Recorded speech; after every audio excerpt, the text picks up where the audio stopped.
Hello everyone, welcome to another session with Urban Leather. Yes. Ubok of Urban Leather. It's amazing to have you here. Thank you. So we are really excited to have you here today. Thank you. Our lawyer turned bag maker. Can we hear about your journey? Like really, what inspired you to go into this business? I mean, you had a full, the bar was calling, this was pulling, but you stuck with bag manufacturing. Yes. So I wanted to know what inspired you to come on this journey. Transition. Yeah. Thank you. Let me just start by saying life happened.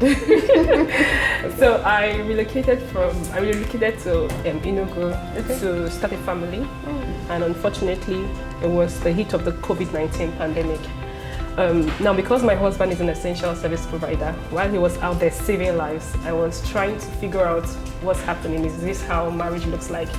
You are lonely, frustrated, and just by yourself. So in the midst of that frustration, I was thinking of so many things. I can't practice, I can't do what I want to do. I just noticed I was ripping bags apart. Like I would see a bag and the idea would be like, this bag was made by human hands and these are stitches. So I'll take a blade and lose some parts, but this can be put together. And so that's how that period, I started putting the things together and then try to create a few things.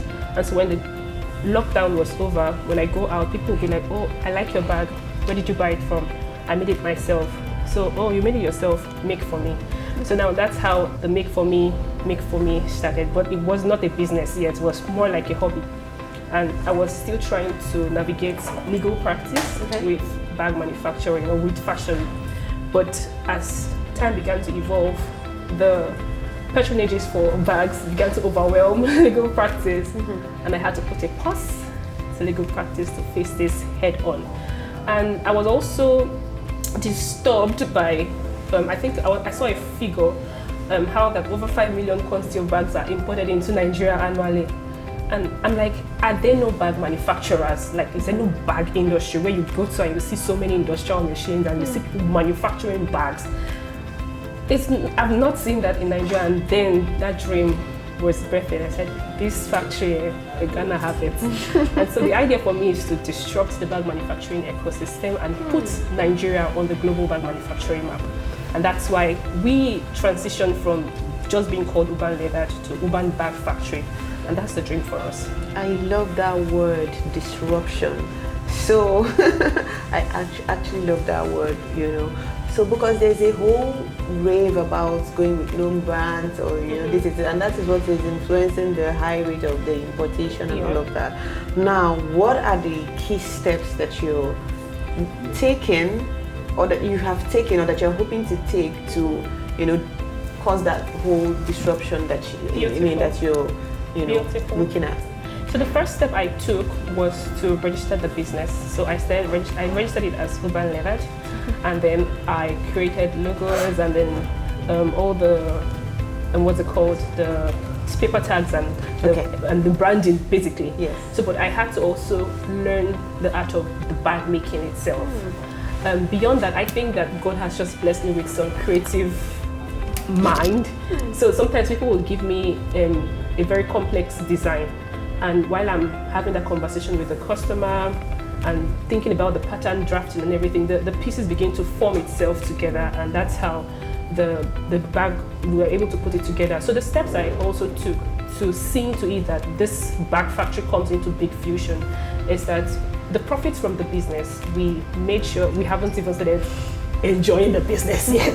So the profits is always plowed back into getting one equipment or the other just to grow this factory. Because I think about how do we meet production capacity, especially now that we've transitioned into a bag factory. How do we meet the demand? We are usually overwhelmed. And so the steps we're taking is to get as many equipment as possible, train more people. In fact, one of the things that we did was because we noticed that there are very few specialized hands in bag manufacturing, and so there was a place to train. So we now created an academy, the Bag Making Academy. And so from the team of students or interns, we can now get staff. and many of them, or a few of them, may not want to be staffed, but want to have their own bag brands, but they do not have our equipment. So we now created the Bag Makers Hub. So you can subscribe to use our equipment, but you pay a fee. So these are the steps we took. So the whole ecosystem is a must. In that factory thing was come to life. Yeah, really moving and shaking thing. I mean, that is really, really great. That is really great. And I mean, that is truly great and inspiring to hear, right? Now, from your story, have there been challenges that your business have faced? Oh, yes. Prior to now? I mean, I think I want to ask you a different question, right? Why are you here as part of the top 7 finalists of the Redefining Foundation? Because truly, right, like, why are you here? Okay, 2 major reasons. Why did you embark on this journey? Was it a thrill for you? Was it worth it for you? Was it worth it? And basically, why are you here? So for someone like me who wasn't into the entrepreneurial space, it was just legal practice. And the truth is, I didn't know how to translate or convert my service to financial wealth. So I was just basically used to seeing a product and then putting a figure to it, but I didn't understand service-based business. So coming into the Biodun and Ibikunle Foundation was one of the things I wanted to understand. How do I convert my service into real financial wealth? Because business is different from the art of doing business. It's not about just buying and selling. There's a whole ecosystem around running a business, and I didn't want to make a mistake. I want to be as profitable as possible. I always hear things like, most businesses after 2 to 3 years they collapse, they die, they do this, and I don't want to be part of that statistics. I want to thrive. I want to scale. I want to grow. And because I didn't go to a structured business school, this acceleration program was a platform to enlighten me, to open my mind, to understand how business in the real world work.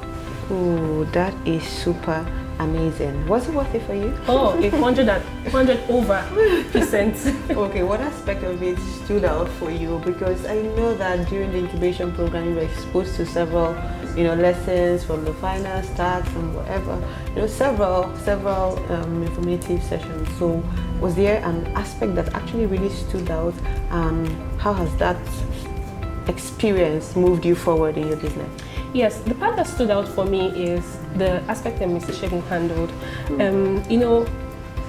For someone like me who has always been manufacturing, we keep getting requests, they want to start their own bag brand. And I find myself reeling out a lot of information. Free of charge. Thank you. And this is money left on the table. Gold. So it changed my mindset to see that I could charge for my service. I'm giving value. So that was the part that I had to have a rethink. It's either I do something or I do something. I have to do something about converting that service to real wealth, not just manufacturing. But I have some wealth of knowledge or experience in bag making, and I can convert that into real financial wealth as well. Thank you for sharing that. I mean, it's really, really encouraging hearing this sort of feedback. It encourages us to know that we're on the right path and that we're out here making the impact that we've set out to make. And we are happy to hear that from you. So, looking into the future, where do you see Woven Leather in the next couple of years? Looking into the future, I'm even closing my eyes. Like I said, I haven't seen a very big bag manufacturing industry in Nigeria. When you Google bag manufacturers or bag factory, I want it to be urban bag factory. Where you stand, you do not see the end of the industrial machines. Like, you give us another of probably, you give us another of probably 10,000 to produce within a limited time frame. We don't need to tell you, please, we don't have the capacity. We want to have the capacity. We want to, as much as possible, employ modern day technology, not just cutting with a few scissors and few industry. We want this laser, like, you get it. Yes, don't worry, you will get there. I mean, it's so inspiring to hear that vision that you have for your business, and we're here backing you up every step of the way. I mean, it doesn't just end here with us, with the asset grants. You can always reach out for whatever kind of assistance, support, hand holding that you need to transition to that big picture that you have for your business. And so, I mean, just, keep it going. Don't slow down, and all. So do you have any sort of advice for whoever that is watching, that is hoping to maybe come and be seated here come next year? Because this is a privilege, right, to be here. So, and there are people that are aspiring to this, right? So do you have any word of encouragement to them, final words to whoever that is watching right now? Okay, 2 things. Every glory that you see around, there were days of toiling. So you see this pretty face, there are times I didn't sleep. This week alone, I haven't slept at home. So there's that point of grinding, trying to put things together. But behind that glory, there's some hard work. So do not be glamorized or moved by all the beautiful things out there. Just know that there's some hard work going on. However, there's the glory. So to get that glory, be ready to work hard, and not just work hard, work smart. Yes, and then also learn to collaborate. Now, if you see something you like, feel free to reach out to the person, because my ability to get to where I am is because I've reached out to several people. How did you do this? What step did you take? Sometimes I follow people intentionally just to see their progress or milestone and ask them, how did you go through this? So it's these questions I ask. Like I think there's a popular proverb says that someone who asks questions will never miss. Exactly. Yeah, exactly. So I love to ask questions just so that I do not miss my way. Well, that is truly inspiring. You didn't show us your product. Well, look and feel. Okay. This is just a tote bag. Okay. I'm a lady's tote bag for. Oh wow. Yeah, this is so. And this one we sold out on this backpack for children. Okay. Yes.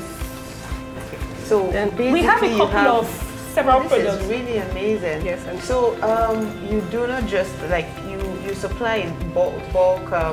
Yes. So sometimes people reach out to us, those who want to start their own bag brand. That's why we transitioned from just being Uban Leather to Uban Bag Factory. Yes, so people who want to start their own bag brand or have their own bag brand but don't have our kind of equipment, they reach out to us to manufacture for them. Yes. So Uban Bag Factory manufactures for Uban Leather and then other bag brands. And then sometimes persons who are organizing conferences, AGMs, and they need laptop bags or conference bags. So they reach out to us to mass produce. Oh, that is amazing. So that's how we run. That is amazing. It's been such a time having you here, having to learn about your journey. And we're pleased at where you are, and we know, and from the vision that you have, and you're going to go very far. And like I said earlier, we're here to support you every step of the journey. So if we want to order like 20,000 pieces of backpacks now, how do we contact you? Okay, so you can search for us on all social media handles, Uban Leather or Uban Bag Factory. On Instagram, we're Uban Leather and also Uban Bag Factory, and you can call us on 070-8589-8650. So we're on Facebook, Instagram, Twitter, X, LinkedIn. Just Google us, you'll find us. Uban Leather it is. Or Uban Bag Factory, you will find us. Awesome. Thank you so much for being here with us. And we wish you the very best in your endeavors. And we hope that the next time that we check in with you, you have, transitioned, you have disrupted, and you have really moved this amazing thing far forward. And we wish you the very best of luck and everything.